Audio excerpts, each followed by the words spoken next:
6절에서 8절 말씀을 본문으로 해서 제목을 떠날 시각이 가까웠도다, 이런 제목으로 말씀을 나누려고 합니다. 우리가 지금 2014년도 마지막 주일 예배를 지금 드리고 있습니다. 이제 다음 주일은 2015년도입니다. 이렇게 한 해가 갑니다.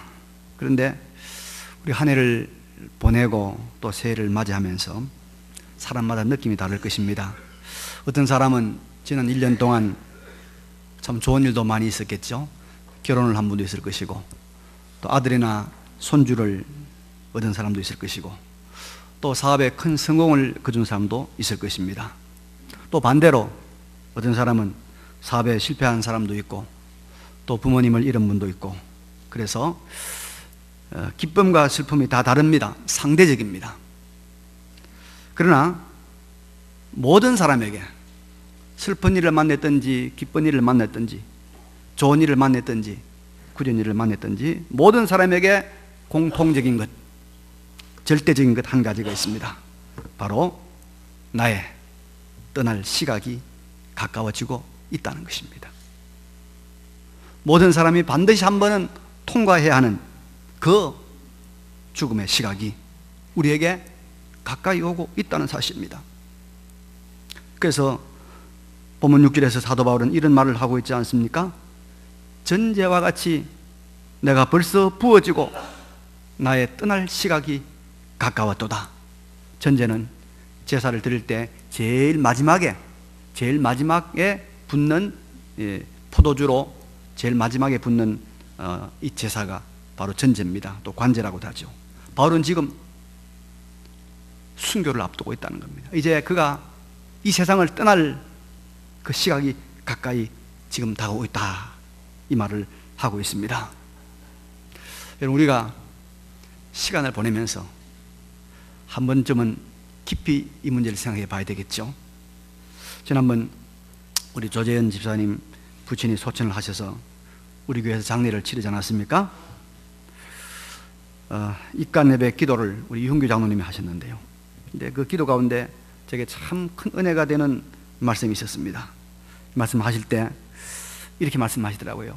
하나님, 우리가 반드시 한 번은 가야 하는 이 죽음을 잘 준비하게 해주옵소서. 한 번은 가야 된다는 거예요. 누구나 다. 그 말이 얼마나 참 마음에 와닿았는지, 제가 장례를 집례하면서 이 많은 장례식을 집례하는 목사인 나는 한 번은 가야 하는, 반드시 가야 되는 이 죽음을, 이 마지막을 얼마나 잘 준비하고 있는가 깊이 생각해 보는 시간이 됐습니다. 여러분, 지혜로운 사람이 누구일까요? 이 세상에서 가장 지혜로운 사람이 누구일까요? 바로 이 절대적인 사실, 떠날 날이 가까이 온다는 이것, 떠날 날이 가까이 오고 있음을 알고 그것에 대비하고 그것에 준비하는 사람이 가장 지혜로운 사람이 아닐까요? 누가복음 16장에 보면 예수님께서 불의한 청지기를 칭찬한 사건이 나옵니다. 이 청지기가 불의했어요. 주인의 모든 재산을 허비하고 아주 성실하지 못합니다. 이 사람이 주인이 자기를 곧 해고할 걸 알고 이렇게 합니다. 기름 100말 빚진 자를 불러다가 기름 50말로 바꿔 쓰라는 겁니다. 또 밀 100섬을 빚진 자를 불러다가 여기 80이라고 바꿔 쓰라는 겁니다. 그런데 이렇게 장부를 조작하는 이 불의한 청지기를 예수님께서 칭찬하고 있습니다. 그 이유는 다른 게 아니고 자기가 그 자리에서 떠날 것을 알고 떠날 이유를 준비하는 그 모습을 보고 지혜롭다라고 칭찬하는 것입니다.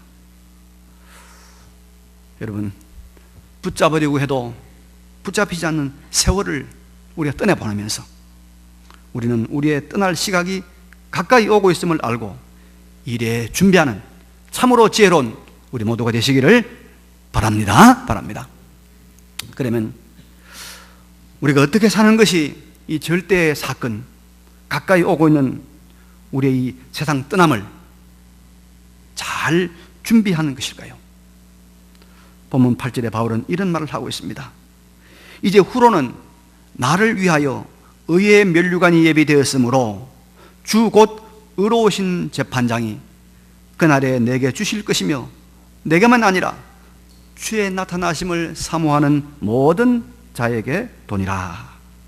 바울처럼 의의 면류관이 예비된 삶을 산다면 그것이야말로 가장 잘 준비하는 삶, 가장 지혜로운 삶이 아니겠느냐, 이런 말이죠. 여기 의의 면류관이라 이 말은 의롭게 산 사람에게 주는 면류관, 의롭게 산 사람에게 주는 상을 가리켜서 의의 면류관이라고 말하고 있습니다.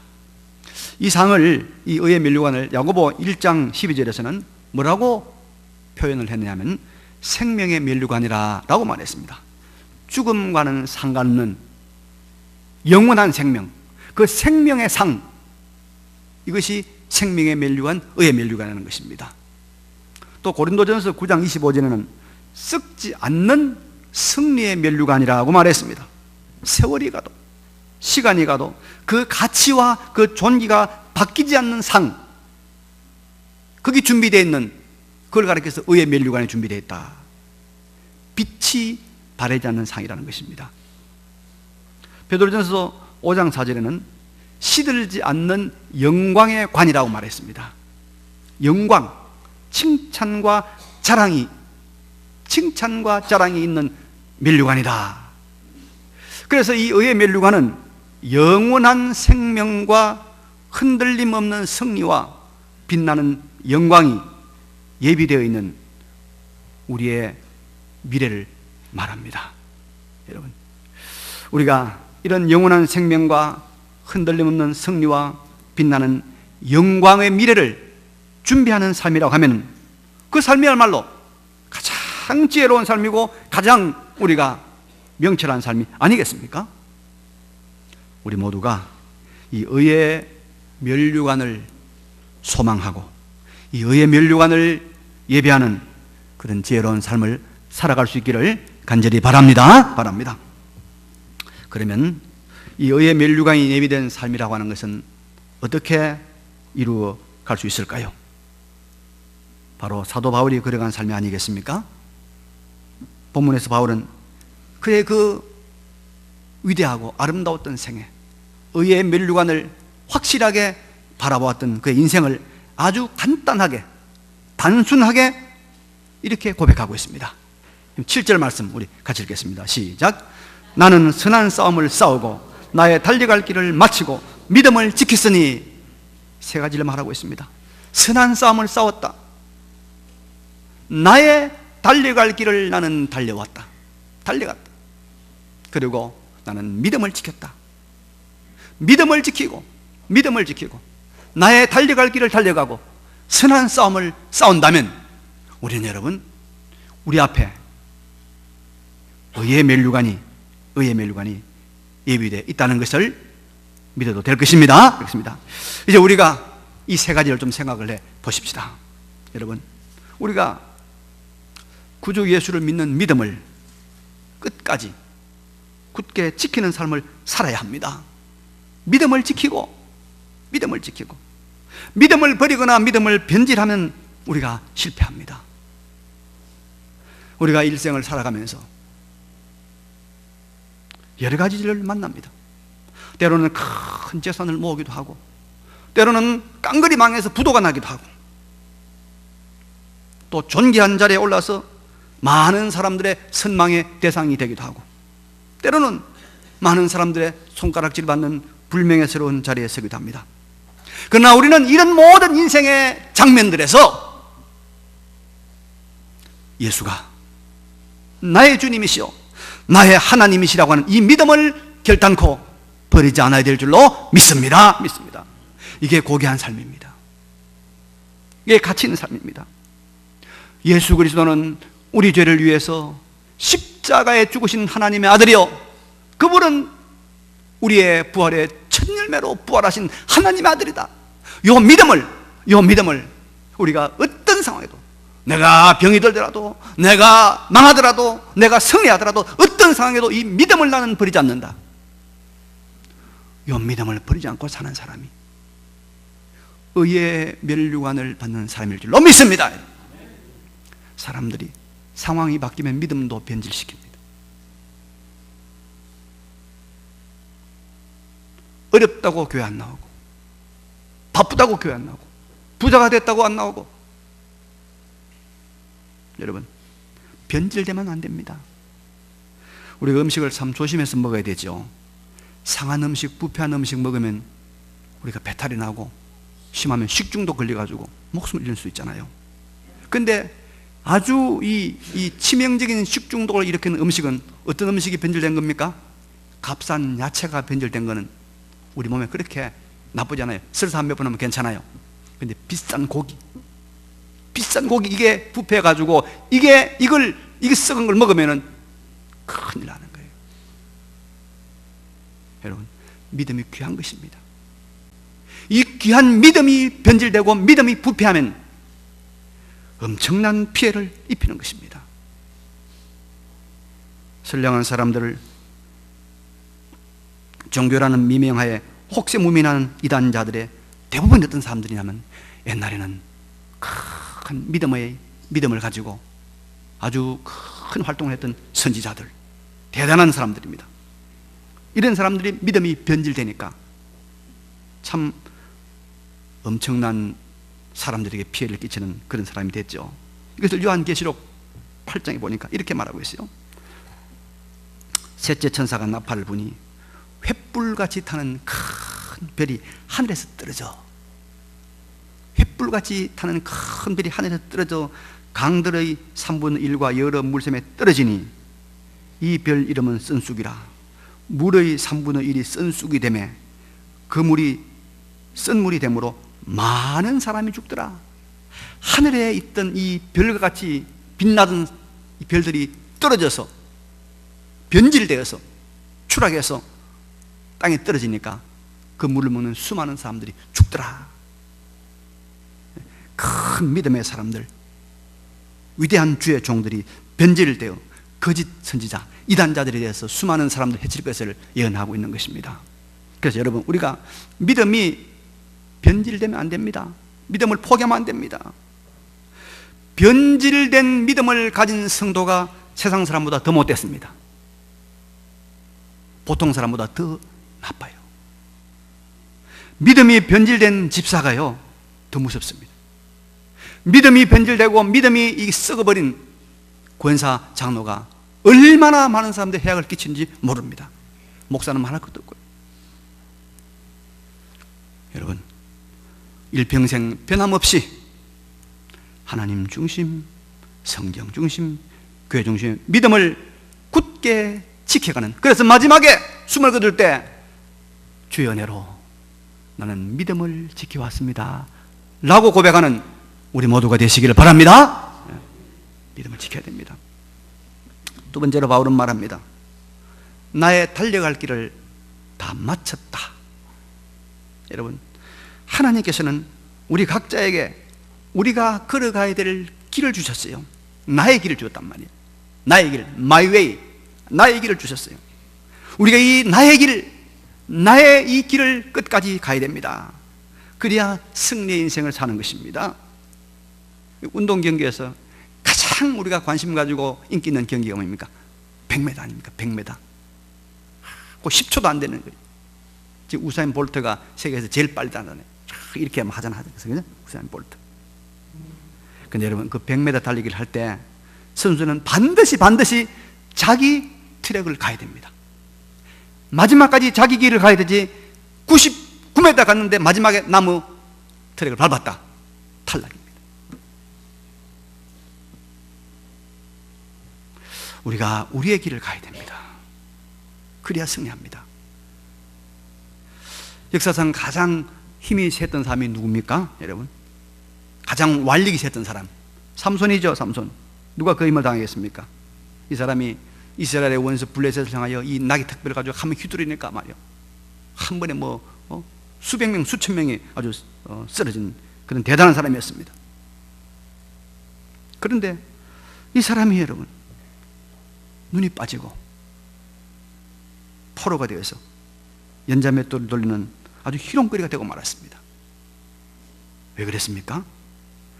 그의 힘의 비밀인 머리에 삭도를 대었기 때문입니다. 머리가 깎였기 때문입니다. 제가 삼손의 이 행적을 보니까 이 사람은 이스라엘의 지도자로서 갖춰야 될 덕목이 별로 없어요. 이게 이스라엘 사람들은 절대로 이방 여자와 결혼하면 안 되거든요. 근데 삼손은 이스라엘 여자는 그들도 보지도 않고 저 블레셋의 기생 같은 이런 여자들은 좋아해. 그것도 3명 4명. 도무지 삼손은 이 도덕적으로 영적으로 뭐 훌륭한 점이 거의 없어요. 그런데도 이 사람이 그런 큰 힘을 발휘할 수 있던 것은 딱 한 가지만 하면 됐어요. 한 가지. 머리에 삭도를 대지 않고 머리가 깎이지 않으면 됐습니다. 이것만 하면 이 사람은 그 힘을 발휘할 수 있는 능력자가 되는 거예요. 이게 뭡니까? 삼손의 길이에요. 삼손의 길. 나는 머리만 보존하면 된다. 나는 머리만 보존하면 된다. 그러면 이스라엘의 사다가 되고 이스라엘을 구한다는 것이었습니다. 근데 마지막에 삼손이 그 자기 길을 이탈하고 말았습니다. 그래서 그가 비참하게 그렇게 눈이 빼이고 포로가 되고 말았던 것입니다. 여러분, 우리 모두가 하나님이 가라고 하는 길이 있어요. 자기 마이웨이가 있습니다. 어떤 사람은 선교사의 길, 어떤 사람은 목사의 길, 어떤 사람은 권사의 길, 군인의 길, 상인의 길. 하나님 주신 은사와 은혜와 재능을 우리가 가지고 보면 내가 걸어가야 될 길이 있습니다. 우리가 그 길을 가야만이 후회 없는 인생을 삽니다. 그 길을 가야 돼요. 그래서 바울이 나의 달려갈 길을 마쳤다. 나의 달려갈 길. 바울은 선교사로서의 복음을 전하는 이 복음 전도자로서의 그의 길을 마쳤던 것입니다. 우리 교단이 자랑하고 또 한국 기독교 지성의 대표라고 말할 수 있는 사람이 한 분 있는데요, 손봉호 장로님이시죠. 서울대학교에서 오랫동안 가르치다가 지금은 은퇴하고 우리 고신대학에 석좌 교수 있는 분인데, 참 이분 가까이서 보면 믿음이 신실하고 아주 겸손해요. 제가 그분하고 하룻밤 같이 잠을 자는데 어쩐지 이제 3명이 잠을 자는데 침대는 하나 있어요. 근데 한 사람은 집사였고 한 사람은 장로였고 한 사람은 목사였어요. 제가 목사였습니다. 그래서 손 장로님이 침대를 보고 나보고, 목사님 침대 올라가 주무세요. 침대 올라가 주무세요. 그러더라고요. 제가 잘 수 있겠습니까? 그래서 제가 끝까지 양보를 해서 이제 그분이 침대에 자고 그날 밤 지냈는데, 제가 이제 잠시 동안 그분 가까이 지낼 수 있는 기회를 봤는데 참 믿음이 훌륭해요. 또 이분도 신학도 했어요. 설교도 잘합니다. 또 기독교 윤리 실천운동이라고 하는 시민단체를 만들어서 우리 한국교회에 굉장히 신선한 영향을 미친 분입니다. 그리고 이제 서울 영동교회를 개척했지요. 성도 영동교회 그 심우한 목사를 얘기 들으니까 그 교회는 너무 잘난 사람들 말해가지고 이 신임 판사들은 명함도 못 내민대요. 부장판사쯤은 돼야만이 그래도 좀 명함을 내민다는 그런 교회입니다. 그 교회를 개척해가지고 많은 또 교회를 분립해냈습니다. 근데 이 사람은 목사 안수를 안 받고 자기보다 훨씬 어린 젊은 목사님들을 청빙해서 목사님하고 섬깁니다. 왜 안수를 안 받느냐? 그건 자기 길이 아니라는 거예요. 자기가 가야 되기 아니라는 거예요. 나는 평신도로서 나는 이 길을 가야 되겠다는 거예요. 참 대단히 아름다운 모습이라고 생각을 했습니다. 여러분, 우리가 하나님께서 나에게 달려가라고 한 나의 길을 묵묵히 인내하며 걸어가면 의의 면류관이 예비되어 있을 줄로 믿으시기 바랍니다. 의의 면류관이 예비되어 있어요. 그럼 우리가 어떻게 하면 우리의 달려갈 길을, 나의 길을 잘 달려갈까요? 어떻게 넘어지지 않고 실수하지 않고 쓰러지지 않고 달려갈까요? 예, 선한 싸움을 싸우는 일생을 살아야 됩니다. 선한 싸움. 그래야 우리가 달려갈 길을 잘 마칠 수가 있습니다. 선한 싸움이라고 하는 것은 우리가 복음과 진리와 말씀대로의 삶을 살아갈 때 우리에게 마주쳐오는 그 반대와 이 반대와의 투쟁을 내가 포기하지 않고 회피하지 않고 경험하는 것이에요. 바로 영적 전쟁을 감당하면서 하는 것입니다. 내가 달려갈 길을 바로 달리고 있는 영적 전쟁을 하는 그런 자세로 살아가는 겁니다. 여러분, 영적 전쟁을 하는 자세다. 전쟁을 하는 자세다. 무슨 말일까요? 네. 보이는 이런 전쟁이나 영적 전쟁이나 전쟁을 치료해야 하는 모든 사람들이 한 가지 명심할 것이 있습니다. 그게 뭐냐면 긴장하는 것입니다. 그죠? 긴장. 전장에 나가는 군인은 항상 긴장해야 돼요. 어디서 총이 날아올지 모릅니다. 어디서 포탄이 떨어질지 모릅니다. 긴장해야 돼요. 전쟁에 나가는 군인이 그냥 조심하지 않고 어슬렁어슬렁 슬슬 돌아다니면 어느 총알에 맞아서 어느 포탄에 맞아서 죽을지 모릅니다. 그런 사람이 있으면 심지어 그 부대도 어려움을 당하지 않습니까? 이 전장에 나가는 사람들이 긴장해야 된다는 것을 보여준 좋은 예가 있는데, 여러분 사사 기드온을 아시죠? 기드온이 미디안을 칠 때 그를 따른 군사가 처음에는 32,000명이 왔습니다. 그런데 기드온이 이 32,000명 중에서 다 돌려보내고 몇 명은 남았죠? 몇 명 남았죠? 300명 남았죠. 300명. 근데 그 300명을 데리고 기드온이 정말 메뚜기처럼 무수한 동방 족속과 미디안 족속을 다 쳐서 이깁니다. 왜냐하면 하나님이 함께 했거든요. 근데 하나님이 함께한 이 300명의 미디안 기드온의 300명에서 어떤 사람들이냐? 기드온이 10,000명을 데리고 물가에 갔습니다. 그래서 냇가에 가서 물을 먹어라 하니까 이제 사람들이 물을 먹는데 대부분의 사람들이 다 엎드려 가지고 막 먹는 거예요. 근데 가끔씩 덤성덤성 딱 서가지고 손으로 물을 떠서 앞을 보면서 물을 핥아먹는 사람이 있더라는 거예요.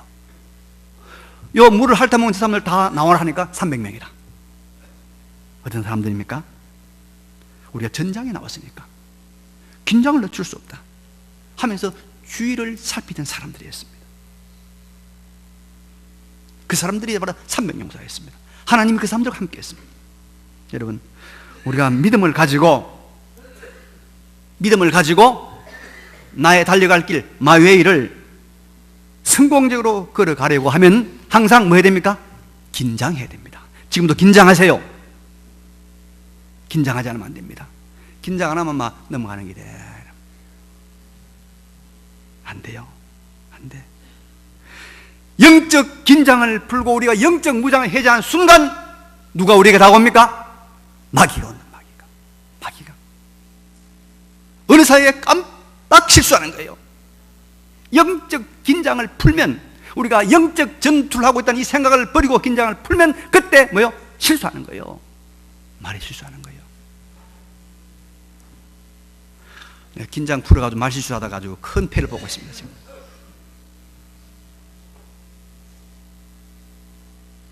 손으로 실수하는 겁니다. 영적 긴장 풀고 손으로 실수해서 여성들 잘못 만지면 성추행 걸려가지고 내려앉는 거예요. 높은 자에 있는 분들 조심하세요. 영적 긴장 풀면 안 돼요. 영적 긴장 풀고 잠깐 내가 봉투만 받았는데 그것 때문에 물러나야 돼. 영적 긴장 풀고 잠깐 실수해서 인간관계 잘못하니까 그것 때문에 평생 괴로움을 당하는 겁니다. 그래서 베드로전서 5장 8절에 뭐라고 그럽니까? 근신하라, 깨어라, 너희 대적 마귀가 우는 사자같이 두루 다니며 삼킬 자를 찾나니. 지금 마귀가 다 지금 삼킬 자 참고 있는 겁니다. 지금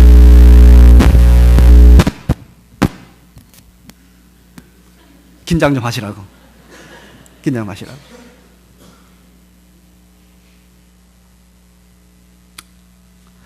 우리가 죽을 때까지 영적 긴장을 놓지 마세요. 놓으면 그때부터 마귀가 공격합니다. 그런 경우 많잖아요.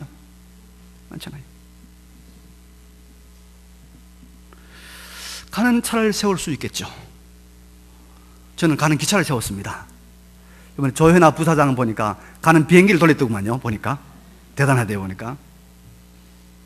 근데 여러분, 가는 세월을 잡을 용사는 아무도 없습니다. 가는 시간을 잡을 위는 아무도 없습니다.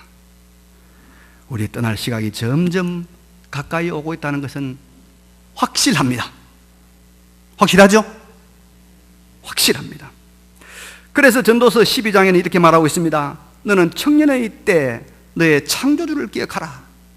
곧 곤고한 날이 이르기 전에, 나는 아무 낙이 없다고 할 해들이 가깝기 전에, 해와 빛과 달과 별들이 어둡기 전에, 비 뒤에 구름이 다시 일어나기 전에 그리하라.